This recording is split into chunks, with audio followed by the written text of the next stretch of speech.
Force due to continuous distribution of charges. पिछले class में आपको चार्ज के बारे में बताया था कि चार्ज कंटिन्यूअस बॉडी सिस्टम्स के लिए कैसे डिस्ट्रीब्यूट किया गया है। अब उसके बाद में फोर्स आपको निकाल कर बताना है। Force due to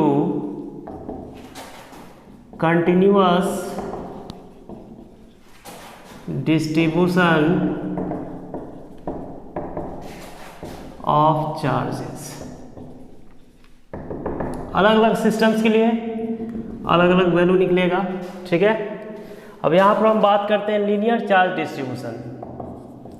linear charge distribution.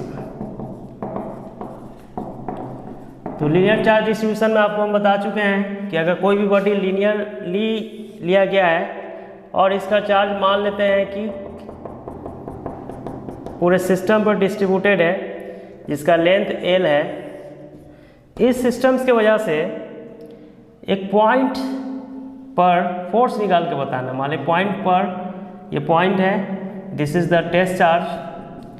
अब टेस्ट चार्ज पर इस पूरे सिस्टम्स की वजह से फोर्स निकालने के लिए जितना भी चार्ज है, मान लेते हैं कि इनफाइनाइट चार्ज है, तो इनफाइनाइट फोर्स निकालना पड़ेगा, मगर ये पॉसिबल तो है नहीं। इसीलिए कंटिन्यूअस बॉडी सिस्टम्स के बारे में हम पिछले क्लास में बताए थे कि सबसे पहले हम क्या करेंगे कि इसको हम एक पॉइंट सोर्स मान लेते हैं। मान लेते हैं कि इसका लेंथ dl है, तो dl लेंथ के केस में चार्ज जो होगा वो कितना होगा, dq होगा।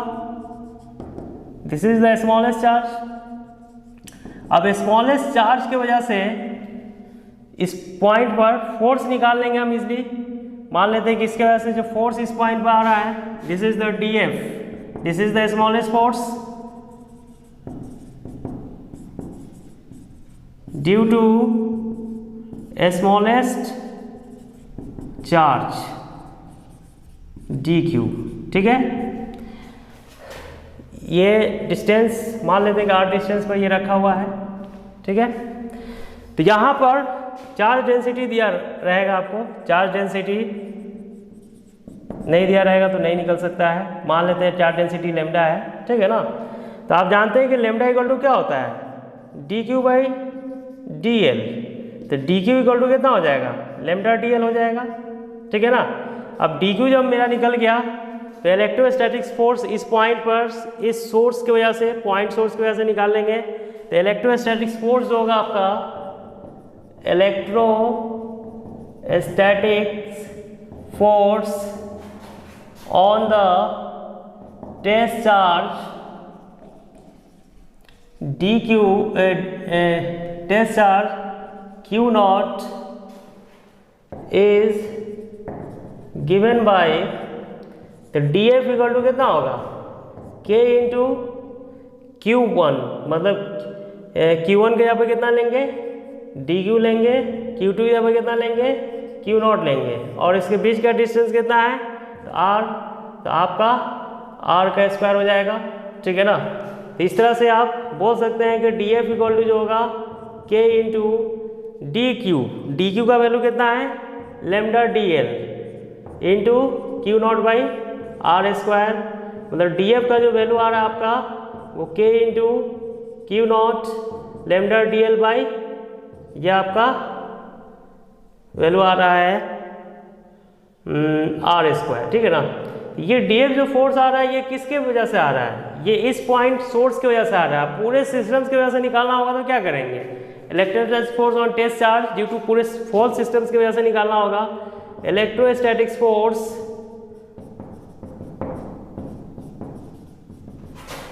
On the test charge due to whole system, पूरे सिस्टम्स की वजह से निकालने के लिए क्या करना पड़ेगा, this is the continuous body systems. तो कंटिन्यूअस बॉडी सिस्टम्स के लिए इंटीग्रेशन का यूज करते हैं, मेथड ऑफ इंटीग्रेशन यूज करेंगे। यहाँ पर जो electrostatic force on the test charge due to whole system, ये वैल्यू हो जाएगा आपका df equal to k q naught into lambda dl by r square, ठीक है। मतलब ये पूरे लेंथ के लिए निकाल लेंगे।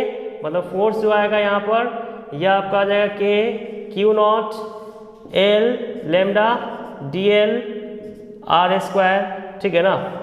इसको आप वेक्टर फॉर्म में भी लिख सकते हैं, स्केलर फॉर्म में भी लिख सकते हैं, कोई दिक्कत नहीं है। वेक्टर फॉर्म में लिखना होगा तो वेक्टर फॉर्म में जो वैल्यू आएगा इसका,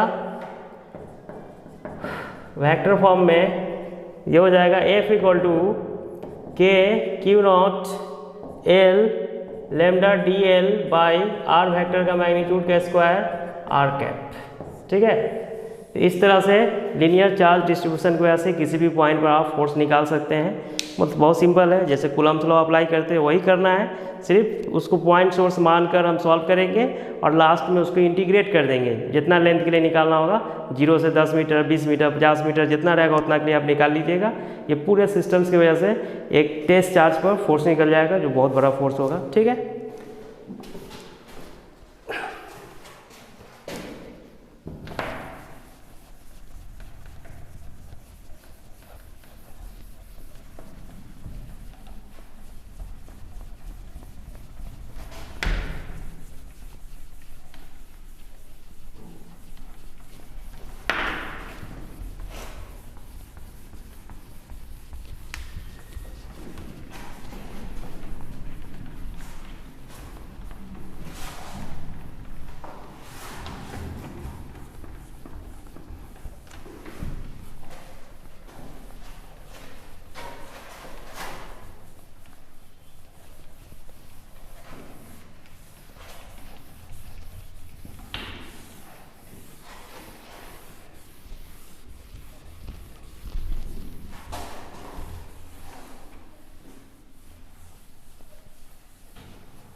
इसी तरह से सरफेस चार्ज डिस्ट्रीब्यूशन होगा।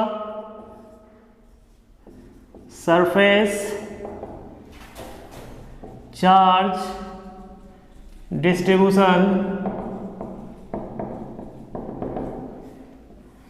तो सरफेस चार्ज डिस्ट्रीब्यूशन के केस में पूरे सरफेस पर चार्ज होगा आपका।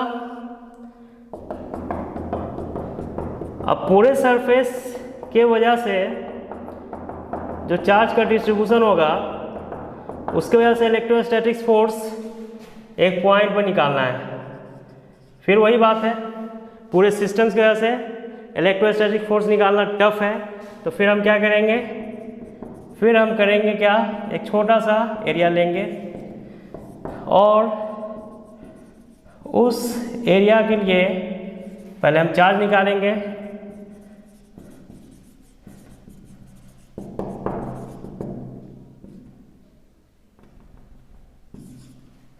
मान लेते हैं कि एक छोटा सा एरिया हम ले लेते हैं, ये एरिया है, इसका सरफेस एरिया जो होगा smallest area equal to D S, और स्मॉलेस्ट चार्ज जो होगा आपका ये आपका डी क्यू है। तो इसके वजह से पहले हम निकाल लेंगे इस पॉइंट पर फोर्स, जो डी एफ होगा, this is the smallest force. इसका लेंथ हम मान लेते हैं कि r डिस्टेंस पर ये चार्ज रखा हुआ है, this is the test charge. तो आप जान रहे हैं कि सिग्मा इक्वल टू जो होगा D Q by D S, यहाँ से डी क्यू निकल जाएगा। अब डी क्यू मतलब हो गया स्मॉलेस्ट चार्ज इस स्मॉलेस्ट एरिया के लिए। अब इसके वजह से जो फोर्स होगा वो भी स्मॉलेस्ट होगा, और वो फोर्स निकलने के बाद उसको फिर इंटीग्रेट कर देंगे तो पूरे सिस्टम्स के लिए निकल जाएगा। मतलब डी एफ निकालेंगे हम, तो डी एफ इक्वल टू कितना होगा, K Q naught into D Q by R square, ठीक है। मतलब डी एफ का जो वैल्यू होगा K Q naught into sigma D S by R square, और इसको इंटीग्रेट कर देंगे पूरे सिस्टम्स को। तो पूरा सिस्टम्स का इंटीग्रेशन जब निकालिएगा तो Q naught into sigma D S by R square, मतलब ये वैल्यू जो आएगा आपका एफ आ जाएगा। एफ इक्वल टू, अब ये एरिया कितना है आपका, तो पूरे इस एरिया के लिए निकाल लेंगे तो पूरे सिस्टम्स के लिए निकल जाएगा। मतलब इलेक्ट्रोस्टैटिक्स फोर्स जो आपको निकलेगा पूरे सिस्टम्स के लिए वो आपका आ जाएगा sigma D S by R square. ये इलेक्ट्रोस्टैटिक्स फोर्स आ गया आपका होल सिस्टम्स के लिए, ठीक है ना। इसको वेक्टर फॉर्म में लिखिएगा, तो वेक्टर फॉर्म में K Q naught S sigma D S by R vector का मैग्नीट्यूड का स्क्वायर आर कैप। तो ये कंटिन्यूस बॉडी सिस्टम्स का मतलब पूरे सिस्टम्स की वजह से इस पॉइंट पर फोर्स निकल गया। This is the total force on the test charge due to continuous body system. ठीक है, इसी तरह से हम वॉल्यूमेट्रिक रीजन्स के लिए निकाल सकते हैं। वॉल्यूमेट्रिक रीजन्स के लिए फिर हम निकालेंगे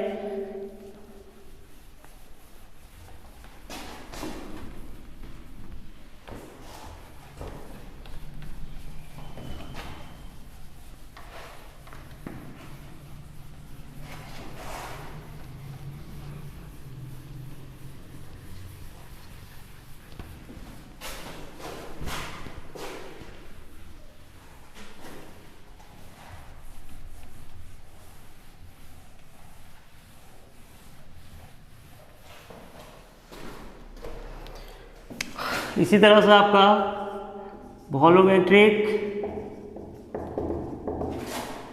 चार्ज डिस्ट्रीब्यूशन की वजह से इलेक्ट्रोस्टैटिक्स फोर्स निकाल सकते हैं। जैसे पूरे वॉल्यूम पर हम बात करते हैं, जैसे ये आपका सिलेंडर है और ये सिलेंडर जो है आपका चार्ज कंटेन करता है, मान लेते हैं कि क्यू चार्ज कंटेन करता है ये आपका।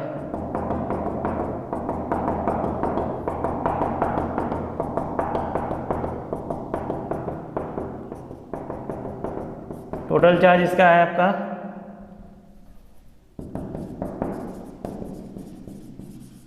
Q, टोटल वॉल्यूम जो है इसका V, चार्ज डेंसिटी जो इसका है, चार्ज डेंसिटी आपका है रो, ठीक है ना।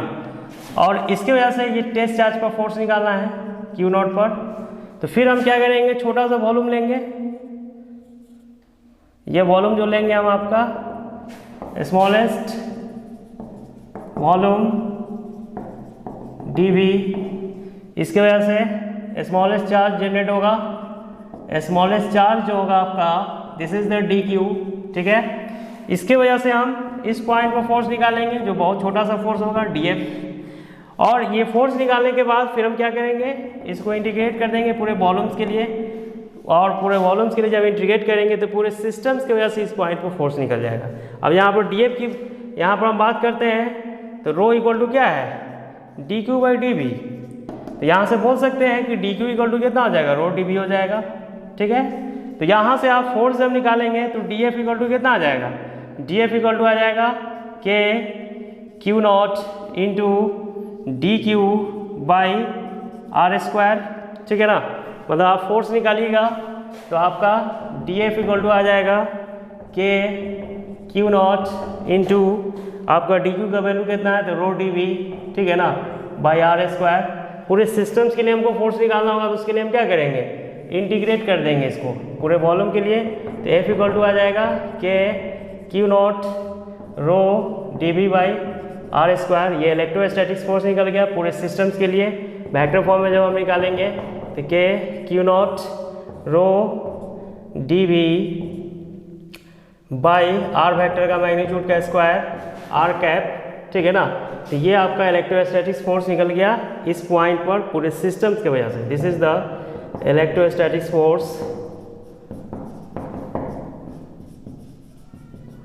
On the test charge due to whole system. मतलब कोई भी सिस्टम्स के लिए आप इलेक्ट्रोस्टैटिक्स फोर्स निकाल सकते हैं। कंटिन्यूअस बॉडी सिस्टम है, इलेक्ट्रोस्टैटिक्स फोर्स निकाल के सिर्फ क्या कर देना है, इंटीग्रेशन कर देना है। क्योंकि कंटिन्यूअस बॉडी सिस्टम्स के लिए मेथड ऑफ इंटीग्रेशन का यूज़ किया जाता है। ये आप 11th में पढ़ चुके होंगे, और नहीं पढ़े होंगे तो एक बार रिवाइज कर लीजिएगा क्योंकि ये ज़रूरी है न्यूमेरिकल्स बनाने के लिए, ठीक है।